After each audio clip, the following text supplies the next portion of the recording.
Hi, welcome to my channel. तो आज हम जानेंगे वो स्टॉक के बारे में जिसने अपना क्वार्टरली रिजल्ट बहुत अच्छा दिया है, और जिस स्टॉक की मैं बात कर रहा हूँ वो है ICICI बैंक, जो अभी 856 के लेवल के पे चल रहा है और जिसका मार्केट वैल्यू 6,05,000 करोड़ का है। ये इंडिया का second largest private sector bank है after HDFC bank. ICICI bank ने अपना नेट प्रॉफिट जो पोस्ट किया है वो किया है 8,312 करोड़ का, जो कि ईयर ऑन ईयर देखा जाए तो 34% की ग्रोथ हुई है। ICICI बैंक का जो स्टॉक रिटर्न की अगर हम बात करें तो पिछले 3 सालों में सबसे ज़्यादा स्टॉक रिटर्न ICICI बैंक ने ही दी है। अगर हम यहाँ पे देख सकते हैं तो ICICI बैंक ने पिछले 3 साल में 63% की रिटर्न दी थी। HDFC बैंक ने वहीं सिर्फ 32% की रिटर्न दी और बैंक निफ्टी पूरे बैंकिंग इंडेक्स ने 37% की रिटर्न दी थी। लेकिन अगर हम देखा जाए तो अब 3 महीने और 6 महीने और साल के बीच में देखा जाए तो उसमें स्टॉक की रिटर्न उतनी नहीं हो पाई, ये अंडर परफॉर्म कर पाया खास करके HDFC बैंक के कंपैरिजन में। लेकिन अगर वैसे बात की जाए तो ICICI बैंक जिस वैल्यूएशन पे वो ट्रेड कर रहा है वो अभी भी डिस्काउंट पे है।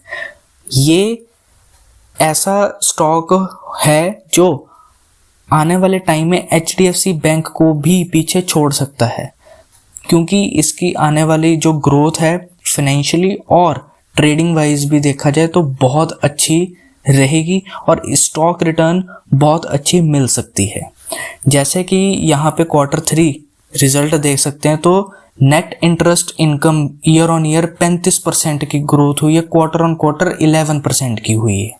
प्रॉफिट आफ्टर टैक्स 34% बढ़ा है और क्वार्टर ऑन क्वार्टर 10% बढ़ा है। डिपॉजिट्स भी बढ़े हैं, ईयर ऑन ईयर 10% हुए और क्वार्टर ऑन क्वार्टर 3% हुए। लेकिन डिपॉजिट्स में अगर बात की जाए तो नंबर 1 पे HDFC बैंक की है, उसके बाद फिर ICICI बैंक आता है।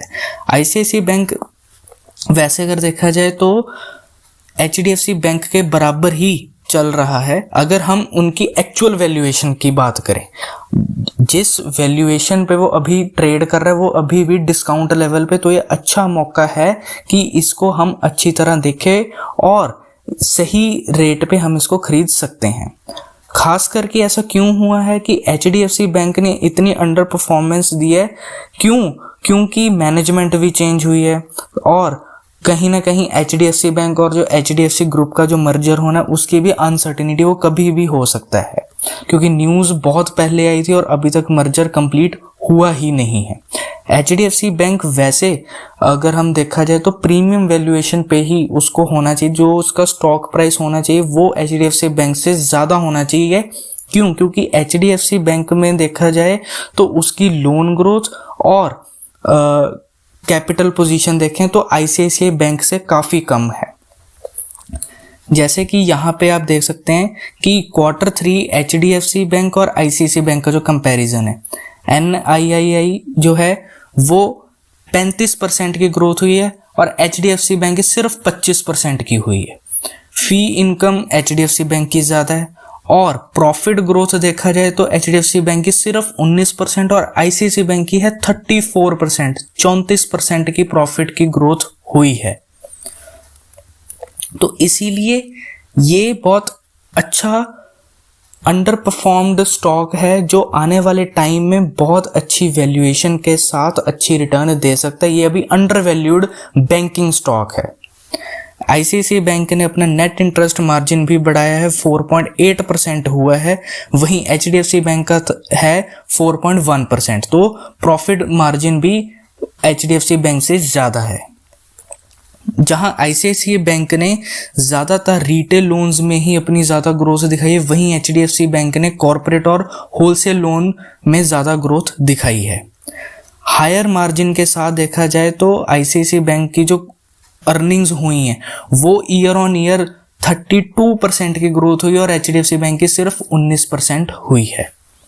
HDFC बैंक कि अगर हम रेशियोज देखें और आईसीआईसीआई बैंक की हम जितनी भी रेशियोज हैं, कासा रेशियो देखें तो वो भी आईसीआईसीआई बैंक की ज़्यादा है, और कॉस्ट टू इनकम रेशियो देखें तो एचडीएफसी ज़्यादा है। तो ये जितने भी हम रेशियोज देख रहे हैं तो ऑन एन एवरेज आने वाले टाइम में आईसीआईसीआई बैंक एचडीएफसी बैंक को बहुत ईजी और जल्दी पीछे कर सकता है और वो इंडिया का नंबर 1 प्राइवेट सेक्टर बैंक बन सकता है।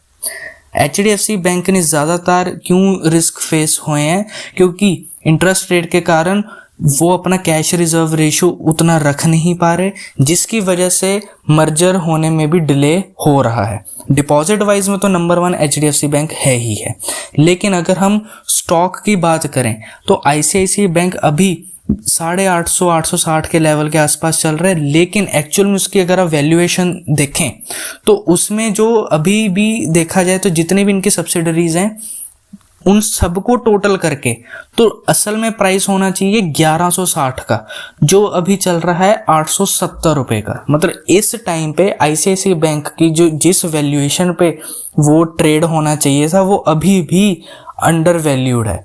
असल में वो 1160 के लेवल के आसपास होना चाहिए था, और जिस दिन ये 1100 लेवल से भी ऊपर चला जाएगा तो ये एचडीएफसी बैंक को भी पीछे छोड़ देगा और इंडिया का लार्जेस्ट प्राइवेट सेक्टर बैंक बन जाएगा।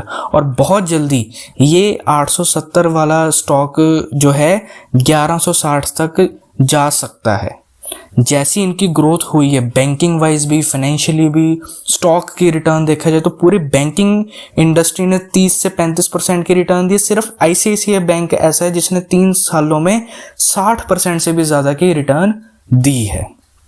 तो ये थी आज की सारी वीडियो आईसीआईसीआई बैंक की फंडामेंटल एनालिसिस पे, और साथ के साथ अपकमिंग फ्यूचर देखें तो एचडीएफसी बैंक का रिस्क ज़्यादा है और आईसीआईसीआई बैंक के जो स्टॉक में आने वाले टाइम में बहुत अच्छी रैली मिल सकती है।